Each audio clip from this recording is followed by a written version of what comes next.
नमस्कार दोस्तों, इस NCERT सीरीज में आप सभी का बहुत बहुत स्वागत है। आज मैं लेकर आया हूं क्लास 7th विषय विज्ञान साइंस का अध्याय 4 जिसका नाम है ऊष्मा यानी कि हीट। तो इस चैप्टर के अंदर हम लोग किन किन टॉपिक्स को पढ़ने वाले हैं तो सबसे पहले उसको देख लेते हैं। तो विषय यानी कि टॉपिक्स, तो सबसे पहला टॉपिक्स हमारा रहेगा परिचय यानी कि इंट्रोडक्शन, और दूसरा टॉपिक्स हमारा रहेगा ताप मापने के विभिन्न पैमाने, और इसके अंदर हम लोग सेल्सियस, फ़ारेनहाइट, केल्विन, इन तीनों के बारे में जानेंगे। तीसरा टॉपिक्स हमारा रहेगा ताप मापने के कुछ तापमापी यंत्र, और इसके अंदर हम लोग पारा तापमापी जिसे डॉक्टरी थर्मामीटर भी कहा जाता है इसके बारे में पढ़ेंगे। चौथा टॉपिक्स हमारा रहेगा ऊष्मा का स्थानांतरण, और इसके अंदर हम लोग चालन, संवहन, विकिरण, इन तीनों ऊष्मा स्थानांतरण के विधि के बारे में जानेंगे। पांचवा और आखिरी टॉपिक्स हमारा रहेगा ऊष्मा की चालकता, जिसके अंदर हम लोग सुचालक और कुचालक के बारे में पढ़ेंगे।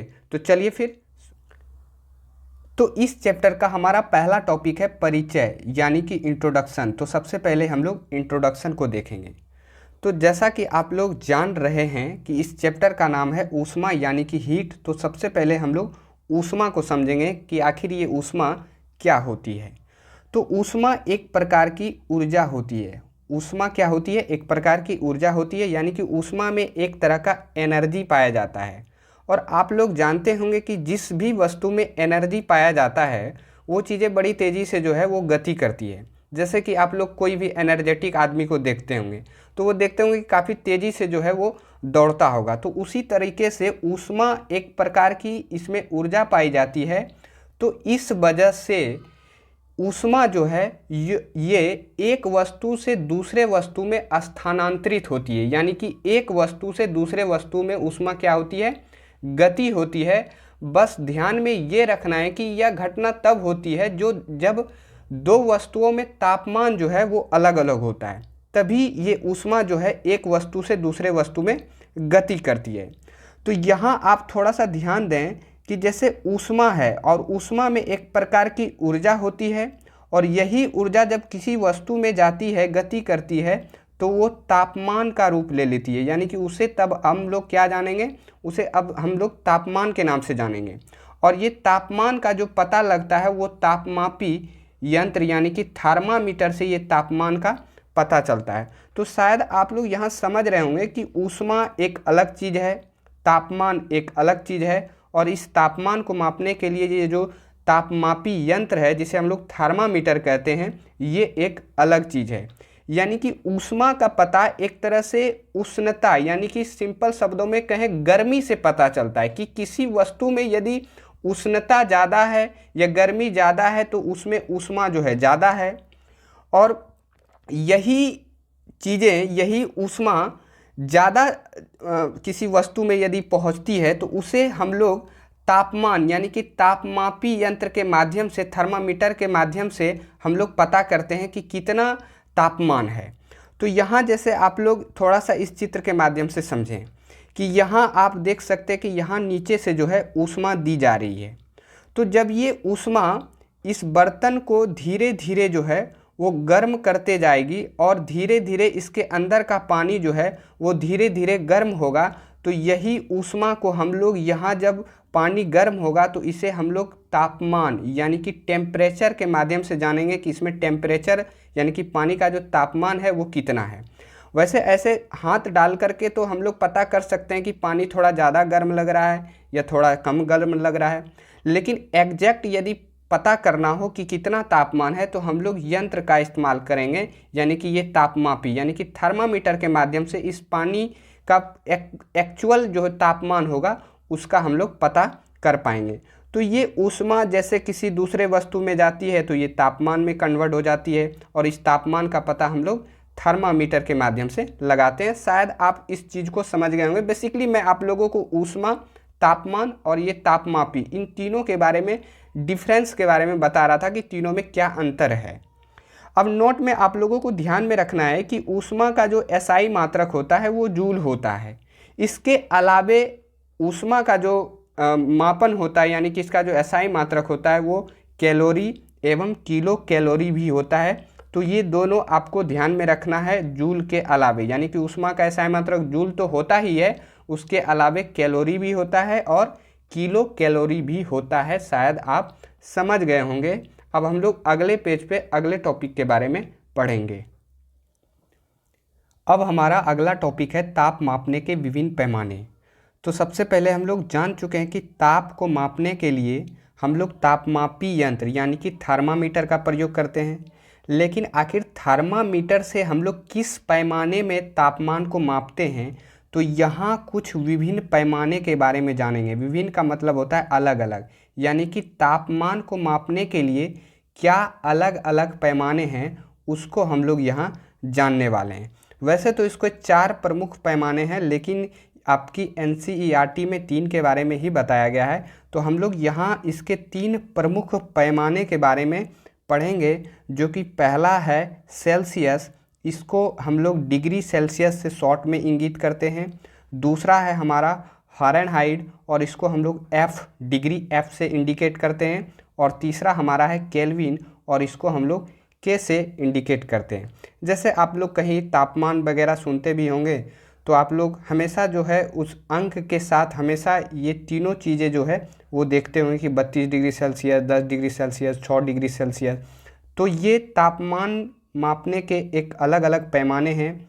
ये सभी पैमाने जो हैं वैज्ञानिकों के द्वारा जो है ये बनाए गए हैं। ये जो आप सेल्सियस देख रहे हैं, ये सेल्सियस नामक वैज्ञानिक ने बनाया है और इसी के नाम पे इसका जो नाम है वो सेल्सियस रख दिया गया है। ये फ़ारेनहाइट, ये भी वैज्ञानिक का नाम है और इसी के नाम पे फ़ारेनहाइट पैमाना जो है तापमान मापने के लिए जो है बनाया गया है। और केल्विन जो है ये भी वैज्ञानिक का ही नाम है और केल्विन के नाम पे ही ये पैमाना जो है बनाया गया है। तो सबसे पहले हम लोग सेल्सियस यानी कि सेल्सियस पैमाने के बारे में जानेंगे कि आखिर ये क्या होता है। तो आप लोग थोड़ा सा यहाँ एक चीज़ गौर फरमाइएगा कि सेल्सियस हो या फ़ारेनहाइट हो या केल्विन हो, सभी में जो है जल को बेस माना गया है और जल के आधार पे इसका न्यूनतम और अधिकतम पैमाना जो है रखा गया है। तो इस पैमाने पर जल के हिमांक अर्थात जल का जमना 0 डिग्री सेल्सियस रखा गया है तथा क्वथनांक अर्थात उबलना 100 डिग्री सेल्सियस लिया गया है। यानी कि हिमांक का मतलब होता है कि जैसे जल जो है वो बर्फ़ बन जाता है, यानी कि पानी जब बर्फ़ बन जाता है तो इसे हम लोग हिमांक यानी कि जल का जमना के नाम से जानते हैं। और ये काम कितने डिग्री सेल्सियस पे होता है, तो 0 डिग्री सेल्सियस पे होता है। और क्वथनांक जो होता है यानी कि जल का उबलना, यानी कि पानी जब भाप यानी कि गैस में बदलता है तो उसे हम लोग क्वथनांक कहते हैं, यानी कि बॉइलिंग पॉइंट कहते हैं। इसे सिंपल शब्दों में कहें तो उबलना या खौलना कह सकते हैं। और यह काम जो है ये 100 डिग्री सेल्सियस पे होता है। यानी कि सेल्सियस पैमाने में हम लोग 0 से 100 डिग्री सेल्सियस तक रखते हैं और किसी चीज़ को इसी तरीके से जो है डिग्री सेल्सियस में मापा जाता है। शायद आप इस चीज़ को समझ गए होंगे। आपको इसमें सिर्फ ये ध्यान में रखना है कि इसका जो न्यूनतम जो है जल का जो हिमांक बिंदु है वो 0 डिग्री सेल्सियस है, ये आपको ध्यान में रखना है। और जल का क्वथनांक बिंदु जो है वो 100 डिग्री सेल्सियस है। ये दोनों बातें आपको ध्यान में रखनी है, यहीं से एग्जाम में जो है क्वेश्चन पूछा जाता है। तो अब हमारा है फ़ारेनहाइट पैमाना। तो इस पैमाने पर जल का हिमांक अर्थात जल का जमना, वही बात 32 डिग्री फ़ारेनहाइट, इसको शॉर्ट में हम लोग इस तरीके से लिख सकते हैं, तथा क्वथनांक अर्थात उबलना या खौलना 212 डिग्री फ़ारेनहाइट जो है वो लिया गया है। यानी कि इस पैमाने में जल का जो हिमांक बिंदु है यानी कि जल का बर्फ़ बनना, ये जो न्यूनतम तापमान है वो 32 डिग्री फ़ारेनहाइट रखा गया है। और क्वथनांक बिंदु यानी कि जल का जो उबलना, यानी कि जल जब पानी से यानी कि द्रव से गैस में बदलता है तो उसे जल का क्वथनांक बिंदु कहते हैं। और इसमें जो अधिकतम जो क्वथनांक बिंदु है वो 212 डिग्री फ़ारेनहाइट है। तो ये इसमें आपको ध्यान में रखना है कि फ़ारेनहाइट में जल का हिमांक बिंदु क्या है, तो 32 डिग्री फ़ारेनहाइट। और उबलना यानी कि क्वथनांक बिंदु कितना है, तो 212 डिग्री फ़ारेनहाइट। ये दोनों बातें आपको ध्यान में रखनी है। वैसे यहाँ आप 2 चीज़ ध्यान रखिएगा, पीछे भी हमने डिग्री का प्रयोग किया था और इसमें फ़ारेनहाइट में भी डिग्री का प्रयोग किया जा रहा है। आगे आपको ये चीज़ें जो है आगे काम आएगी, तो इसलिए आपको ये भी ध्यान में रखना है। अब अगला पैमाना हमारा है केल्विन। तो इस पैमाने पर जल का हिमांक अर्थात जल का जमना 273 केल्विन तथा क्वथनांक अर्थात उबलना, जल का उबलना 373 केल्विन लिया गया है, यानी कि लिया जाता है। तो इसमें जल का हिमांक बिंदु जो है, यानी कि जल जो बर्फ़ बन जाती है, तो इसमें जो न्यूनतम तापमान जो होता है वो 273 केल्विन रखा गया है। और क्वथनांक यानी कि बॉइलिंग पॉइंट जो होता है, जल जब खौलता है तो इसे अधिकतम जो इसका तापमान है वो 373 केल्विन रखा गया है। तो केल्विन पैमाने में न्यूनतम जल का जो हिमांक बिंदु है वो कितना है, तो 273 केल्विन, और क्वथनांक बिंदु क्या है, तो ये 373 केल्विन है। ये दोनों बातें आपको केल्विन में ध्यान में रखनी है, यहाँ से क्वेश्चन जो है वो पूछा जाता है। अब यहाँ आप देख सकते हैं कि केल्विन में डिग्री का प्रयोग नहीं किया गया है, जबकि सेल्सियस और फ़ारेनहाइट में डिग्री का प्रयोग किया गया था। तो वही मैंने यहाँ नोट में बताया कि तापमान का एसआई मात्रक जो होता है वो केल्विन होता है।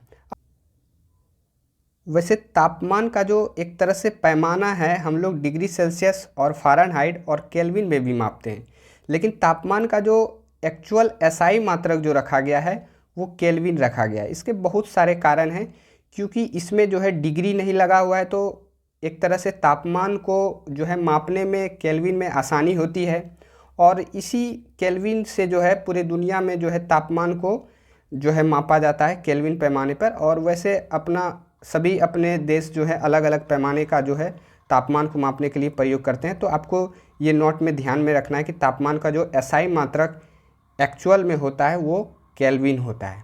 तो शायद आप समझ गए होंगे।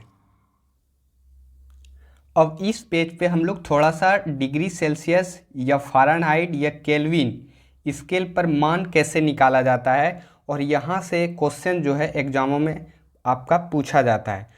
तो इसको निकालने से पहले आप लोगों को दो बातें यहाँ ध्यान में रखनी है, दो सूत्र जो है आपको ध्यान में रखना पड़ेगा। एक जो है वो डिग्री सेल्सियस और फ़ारेनहाइट के बीच जो रिलेशन होगा तो ये सूत्र लागू होगा, और केल्विन और डिग्री सेल्सियस के बीच यदि संबंध पूछ रहा है तो आपका ये सूत्र जो है वहाँ लागू होगा। ये सूत्र आपका पहला जो होता है वो डिग्री सेल्सियस बटे 5 बराबर फ़ारेनहाइट माइनस 32/9, और ये आपका हो जाएगा केल्विन बराबर 273 प्लस सी, यानी कि के बराबर 273 प्लस सी। तो ये दोनों सूत्र जो है आपको ध्यान में रखना है। और आपके एग्जाम में कैसे क्वेश्चन पूछा जाता है, थोड़ा सा मैंने दो क्वेश्चंस जो हैं वो लिए हैं, तो आप यहाँ देखिए कि इसको कैसे हमको पुटअप करना है। तो जैसे यहाँ कहा जा रहा है कि 50 डिग्री सेल्सियस का मान फ़ारेनहाइट स्केल में क्या होगा। तो सबसे पहले आप लोगों को ध्यान में रखना है कि रिलेशन किसके बीच है। तो यहाँ देख सकते हैं आप डिग्री सेल्सियस और फ़ारेनहाइट के बीच रिलेशन जो है यहाँ दिख रहा है। तो आप यहाँ ध्यान ये रखना है कि इसमें से कौन सा सूत्र जो है वो लागू होगा। यहाँ देखिए आप केल्विन देख रहे हैं और डिग्री सेल्सियस, तो ये तो लागू होगा नहीं। यहाँ आप देख सकते हैं फ़ारेनहाइट और सेल्सियस के बीच यहाँ संबंध है, तो ये वाला जो है सूत्र है यहाँ लागू होगा। तो आपको सिंपल क्या करना है कि फ़ारेनहाइट पूछ रहा है तो फ़ारेनहाइट जो है वो निकालना है, और डिग्री सेल्सियस आपका दिया हुआ है तो डिग्री सेल्सियस को आपको यहाँ पुट करना है। तो आपका ये हो सकता है इस तरह से 50/5 बराबर F माइनस 32/9। तो आप इसमें फिर आगे जो भी कैलकुलेशन होगा वो आपको जो है वो करना है कि जैसे यहाँ अब क्रॉस जो है वो मल्टीप्लाई होगा, तो हम 5F माइनस 9 से मल्टीप्लाई यदि 32 में करें तो 160 होगा, और बराबर आपका 50 से यदि 9 में मल्टीप्लाई करें तो आपका 450 होगा, यानी कि 450 होगा। अब 5F हमको F निकालना है, तो इसको बराबर करके 550 और इसको माइनस 160 को आप उधर लेके जाइएगा तो ये प्लस में हो जाएगा, तो 160। फिर आपका F बराबर यहाँ हम थोड़ा सा कर लेते हैं, 5F बराबर आपका 450 प्लस 160 आपका कितना हो जाएगा, तो 610 हो जाएगा।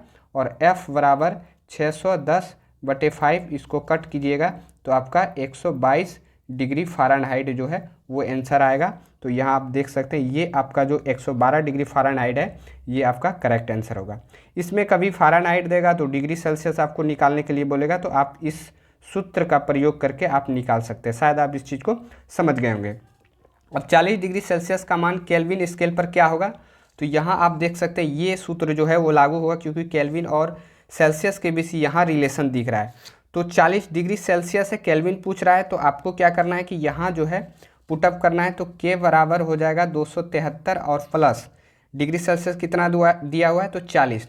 तो 273 प्लस 40 कीजिएगा तो आपका कुल जो है वो 313 आएगा। तो ये 313 किस में आया, तो केल्विन में आया। तो यहाँ आपका ये करेक्ट आंसर हो जाएगा। तो इस तरीके से जो है क्वेश्चन आपके एग्जाम में पूछा जाएगा। ज़्यादातर इससे जो है कि डिग्री सेल्सियस और फ़ारेनहाइट के बीच पूछा जाता है, और ये भी पूछा जाता है। तो आप ये शायद समझ गए होंगे। तो जो एक चीज़ पूछेगा और एक चीज़ का मान दिया रहेगा, तो आपको वहाँ जाके पुटअप करके फिर आपको कैलकुलेट कर लेना है। अब आप लोगों को एक चीज़ ध्यान में रखना है कि मैंने यहाँ नोट में बताया है कि -40 डिग्री सेल्सियस एक ऐसा तापमान है जहाँ फ़ारेनहाइट और डिग्री सेंटीग्रेड का मान जो है वो बराबर होता है। तो आपसे एग्जाम में यदि पूछा जाए कि वो कौन सा तापमान है जहाँ फ़ारेनहाइट और डिग्री सेल्सियस का मान जो है वो समान होता है, यानी कि बराबर होता है, तो वो मान जो होता है वो -40 डिग्री सेल्सियस होता है। शायद आप समझ गए होंगे। टॉपिक है, अब हमारा अगला टॉपिक है ताप मापने के कुछ तापमापी यंत्र। जैसा कि हम लोग पीछे जान चुके हैं कि तापमान को मापने के लिए हम लोग तापमापी यंत्र यानी कि थर्मामीटर का प्रयोग करते हैं। यहाँ हम लोग ये जानेंगे कि आखिर कितने प्रकार के थर्मामीटर होते हैं और उनसे किस किस तरह के तापमान को जो है वो मापा जाता है। तो सबसे पहले हम लोग डॉक्टरी थर्मामीटर यानी कि क्लिनिकल थर्मामीटर के बारे में जानेंगे। और ये जो डॉक्टरी थर्मामीटर है इसे एक तरह से बहुत ख़ास तौर पे जो है वो बनाया जाता है, और इसे एक तरह से विशेष तौर पे इसे डॉक्टरों के द्वारा इस्तेमाल जो है वो किया जाता है। आप यहाँ थोड़ा सा चित्र के माध्यम से भी देख सकते हैं। ये आपका जो है डॉक्टरी थर्मामीटर है, कुछ इस प्रकार से होता है। यहाँ आप थोड़ा सा देख सकते हैं कि यहाँ एक समान व्यास वाला एक कांच की नली होती है। ये पूरा कांच का जो है वो बना होता है, और इसमें जो है एक अंदर में स्केल होता है जो ये बताता है कि कितना डिग्री सेल्सियस से किसी को बुखार है या है नहीं। तो इस तरीके का ये थर्मामीटर होता है। इस तापमापी में पारा मरकरी का उपयोग किया जाता है। ये पारा जो है एक प्रकार की धातु है जो द्रव अवस्था में पाई जाती है, और ये थर्मामीटर के अंदर जो है ये पारा जो है दिया जाता है, और इसका प्रयोग मानव शरीर के तापमान मापने के लिए किया जाता है। ये जो आप डॉक्टरी थर्मामीटर देख रहे हैं इसका प्रयोग विशेष तौर पे मानव शरीर का तापमान यानी कि ज्वार कह सकते हैं, बुखार वगैरह जो मापने के लिए जो है इसका प्रयोग जो है किया जाता है। इस थर्मामीटर का जो परिसर होता है यानी कि कितने से कितने तापमान को ये मापता है, तो ये 35 डिग्री सेल्सियस से 42 डिग्री सेल्सियस तक के तापमान को मापता है। मैं आप लोगों को पहले बता दूं कि मानव शरीर का जो सामान्य ताप होता है वो डिग्री में सेल्सियस में 37 डिग्री सेल्सियस होता है, और फ़ारेनहाइट में 98 डिग्री फ़ारेनहाइट होता है, और केल्विन में 310 केल्विन होता है मानव शरीर का सामान्य तापमान। अब मान लेते हैं कि किसी को कोई बुखार है, तो ये कैसे पता करें कि उसे कितना बुखार है। तो यहाँ आप थोड़ा सा ध्यान दे सकते हैं। ये जो थर्मामीटर आप देख रहे होंगे, यहाँ आप देख पा रहे होंगे कि यहाँ 37 जो है अंक में लिखा हुआ है स्केल पे, और यहाँ आप एक अलग कलर यहाँ तक 37 डिग्री सेल्सियस तक आप देख पा रहे होंगे। जैसे भी मान लेते हैं कि किसी को बुखार है, तो इसको नापने के लिए जब उसके मुंह में ये थर्मामीटर दिया जाता है तो इसका जो पारा होता है वो धीरे धीरे ऊपर जो है वो चढ़ते जाता है, और इससे ये पता चलता है कि उसे कितना जो है वो बुखार है, क्योंकि मानव शरीर का सामान्य तापमान तो 37 डिग्री सेल्सियस है। यदि उसे बुखार है तो 37 डिग्री सेल्सियस से उसका जो तापमान होगा शरीर का वो ज़्यादा होगा। तो इसके माध्यम से यहाँ पता चलता है कि उसे कितना बुखार है। शायद आप इस चीज़ को समझ गए होंगे। इसमें सबसे जो इम्पोर्टेंट है ये ही डॉक्टरी थर्मामीटर है। इसमें ये खास तौर पे पूछा जाता है कि इसके अंदर कौन सी धातु का जो है इस्तेमाल किया जाता है, तो पारा, और इसका प्रयोग किस लिए किया जाता है, तो मानव शरीर के तापमान को मापने के लिए। अब अगला जो हमारा तापमापी यंत्र है वो है प्रयोगशाला तापमापी यंत्र। अब प्रयोगशाला तापमापी यंत्र का प्रयोग जो है प्रयोगशालाओं में जो है इसका तापमान को मापने के लिए इसका प्रयोग किया जाता है। इसका जो ये कितना से कितना तक तापमान को मापता है, तो इसमें कुछ आपका NCERT में दिया गया है, -10 डिग्री सेल्सियस से 110 डिग्री सेल्सियस तक, -10 डिग्री सेल्सियस से 110 डिग्री सेल्सियस तक के तापमान को ये प्रयोगशाला तापमापी यंत्र के द्वारा मापा जाता है। वैसे अभी जो है काफ़ी ज़माना जो है वो बदल चुका है, क्योंकि अब जो है ये सभी तापमापी यंत्र के अलावे कुछ एडवांस लेवल का तापमापी यंत्र जो है वो आ चुका है, जिसे हम लोग अंकीय तापमापी, जिसे डिजिटल थर्मामीटर कहा जाता है। इसकी खास बात यह है कि इसमें किसी प्रकार का कोई भी धातु या पारा वगैरह नहीं मिलाया जाता है। इसमें डायरेक्ट जो है अंक के रूप में ये पता चलता है कि कितना किसी को बुखार है। तो ये आप देख सकते हैं यहाँ आपका अंकीय तापमापी, जिसे डिजिटल थर्मामीटर कहा जाता है। तो शायद आप इस चीज़ को समझ गए होंगे। अब हमारा अगला टॉपिक है ऊष्मा का स्थानांतरण। तो सबसे पहले हम लोग ऊष्मा को तो जान चुके हैं। स्थानांतरण का मतलब होता है यदि कोई अपने स्थान को बदल रहा है, एक स्थान से दूसरे स्थान तक यदि कोई जा रहा है, तो इसी को हम लोग स्थानांतरण कहते हैं। तो यहाँ हम लोग पढ़ने वाले हैं ऊष्मा का स्थानांतरण, यानी कि ऊष्मा कैसे एक जगह से दूसरे जगह जो है वो जाती है। तो दो वस्तुओं के ताप में अंतर के कारण ऊष्मा का स्थानांतरण होता है। तो सबसे पहले आपको ये ध्यान में रखना है कि जब दो वस्तुओं के तापमान में अंतर होता है, तभी ऊष्मा का क्या होता है, स्थानांतरण होता है। या इसको ऐसे भी कह सकते हैं कि एक ही वस्तु में एक स्थान से दूसरे स्थान पर जाना ऊष्मा का स्थानांतरण कहलाता है। जैसे कि यहाँ आप इस चित्र के माध्यम से थोड़ा सा समझ सकते हैं कि यहाँ आप एक लोहे की धातु देख रहे हैं, और ये लोहे की धातु एक तरह की वस्तु कह सकते हैं, और यहाँ हमने मोम जो है वो रखा है इस लोहे के ऊपर, और इसे एक कैंडल यानी कि मोमबत्ती की आग में इसे हमने क्या कर रहा है, ऊष्मा दे रहा है।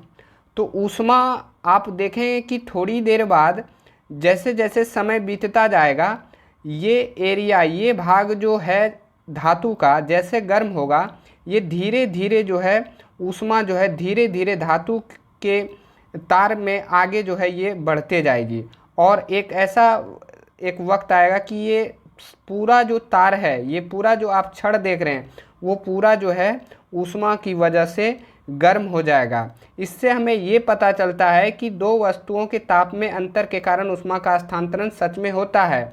दो वस्तुओं के तापमान के अंतर का मतलब ये हुआ कि जैसे शुरू में जब हमने इस लोहे की तार को जब गर्म कर रहा था, तो आप देख पा रहे होंगे कि ये वाला जो हिस्सा है सिर्फ यही गर्म हो रहा होगा, और इधर वाला जो हिस्सा होगा ये हिस्सा ठंडा होगा। यानी कि यहाँ का तापमान अलग होगा और इधर का तापमान अलग होगा, और यहाँ का तापमान अधिक है तो अधिक से इधर कहाँ जा रहा है, कम में जा रहा है।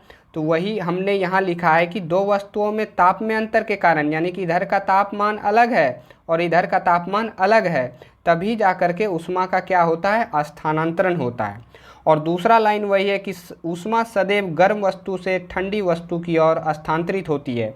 यानी कि यहाँ आप देख सकते हैं कि ये हिस्सा गर्म हो रहा है और इधर ठंडे वाले हिस्से में ऊष्मा का स्थानांतरण धीरे धीरे होगा, और ये मोम जो है वो आपको पिघलता हुआ नज़र आएगा। तो इससे आप जान सकते हैं कि ऊष्मा का स्थानांतरण हो रहा है, ताकि आपका हाथ जो है वो ना जले।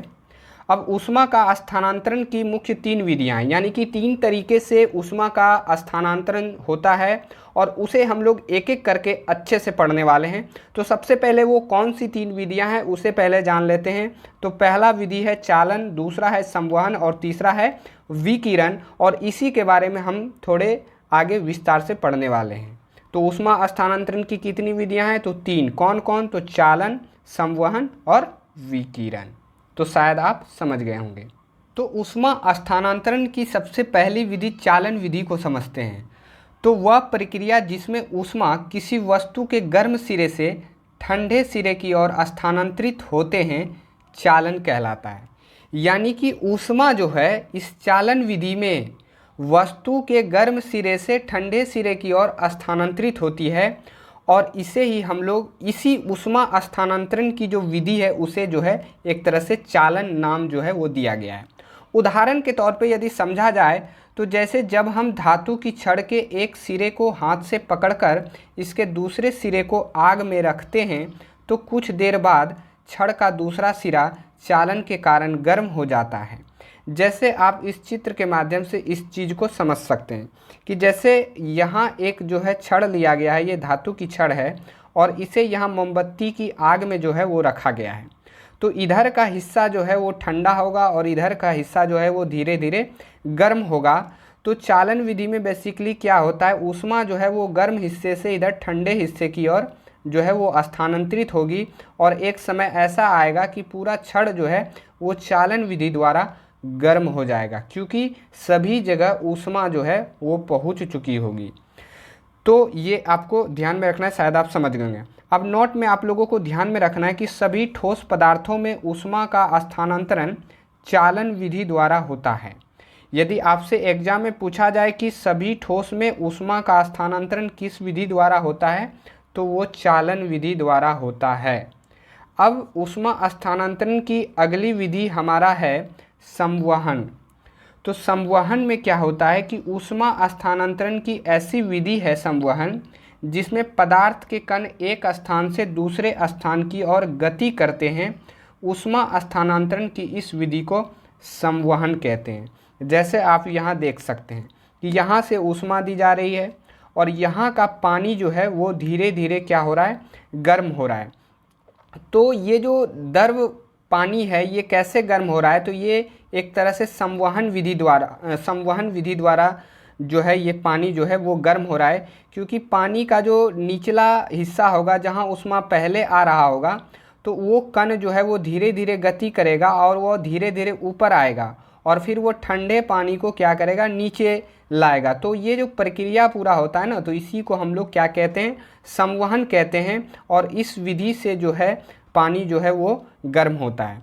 तो नोट में आपको ध्यान में रखना है कि गैस तथा द्रव पदार्थों में संवहन विधि द्वारा ऊष्मा का स्थानांतरण होता है। यानी कि जो भी गैस है या जो भी द्रव है, यदि वो ऊष्मा के कारण गर्म हो रहा है तो उसमें जो विधि लग रही है जिसके कारण वो गर्म हो रहा है, तो संवहन विधि द्वारा वो गर्म हो रहा है। तो ये आपको ध्यान में रखना है, चालन में ठोस और संवहन में द्रव और गैस। अब ऊष्मा स्थानांतरण की जो अगली विधि है हमारा वो है विकिरण। तो ये क्या होता है इसको देख लेते हैं। तो ऊष्मा स्थानांतरण की ऐसी विधि जिसमें किसी माध्यम की आवश्यकता नहीं होती है, ऊष्मा स्थानांतरण की इस विधि को विकिरण कहते हैं। यानी कि ये विधियां जो है वो विकिरण कहलाती है। जैसे उदाहरण के तौर पे समझे तो सूर्य की ऊष्मा पृथ्वी तक विकिरण विधि द्वारा आती है। यानी कि जब सूर्य से ऊष्मा जो है पृथ्वी तक पहुंचती है तो पृथ्वी को सूर्य की ऊष्मा के कारण जो पृथ्वी गर्म होता है उसमें कौन सी विधि जो है वो कारक है, तो विकिरण विधि। विकिरण विधि में किसी भी माध्यम की आवश्यकता नहीं पड़ती है, डायरेक्ट जो है वो आ जाता है। यदि 100 शब्दों को हम लोग एक शब्द में समझें तो यहाँ आप एक चित्र के माध्यम से इन तीनों चीज़ों को समझ सकते हैं। तो पहला आप देख रहे हैं यहाँ संवहन, चालन, विकिरण। तो यहाँ से जो कैंडल के माध्यम से जो ऊष्मा दी जा रही है, तो ऊष्मा जो है ये बीच में कोई भी माध्यम नहीं है, बर्तन तक पहुँचने का जो बीच में जो ऊष्मा ये जा रही है ये विकिरण विधि द्वारा जा रही है। फिर ये जो धातु का ये बर्तन जो है ये किस विधि द्वारा गर्म हो रहा है, तो चालन विधि द्वारा। और इसके अंदर जो पानी रखा हुआ है वो किस विधि द्वारा गर्म हो रहा है, तो वो संवहन विधि द्वारा। तो चालन में ठोस जो पदार्थ होता है वो चालन विधि द्वारा गर्म होता है, और आपका संवहन में गैस और आपका द्रव, ये दोनों पदार्थ जो है वो संवहन विधि द्वारा गर्म होता है। और विकिरण में किसी भी माध्यम की आवश्यकता नहीं पड़ती है, शायद आप समझ गए होंगे। तो इस चैप्टर का हमारा आखिरी टॉपिक है ऊष्मा चालकता। तो ये ऊष्मा चालकता क्या होती है, ये कुछ नहीं है, बेहद आसान चीज़ है, आप लोग थोड़ा सा ध्यान दें। ऊष्मा की चालकता के आधार पर पदार्थों को दो भागों में बांटा गया है। यानी कि किन किन पदार्थों से ऊष्मा जो है गुजर सकती है, उसके आधार पे पदार्थों की दो कैटेगरी जो है वैज्ञानिकों के द्वारा बनाई गई है। एक को हम लोग सुचालक कहते हैं और दूसरे को हम लोग कुचालक कहते हैं। सुचालक में क्या होता है कि वे पदार्थ जिनसे होकर ऊष्मा का प्रवाह आसानी से हो जाता है वे पदार्थ सुचालक कहे जाते हैं। जैसे कि लोहा, स्टील, अशुद्धि युक्त जल, ये सभी क्या हैं, सुचालक हैं, क्योंकि ऊष्मा जो है इनसे आसानी से गुजर सकती है, चल सकती है, आसान शब्दों में कहें तो इसी को हम लोग ऊष्मा की चालकता कहते हैं।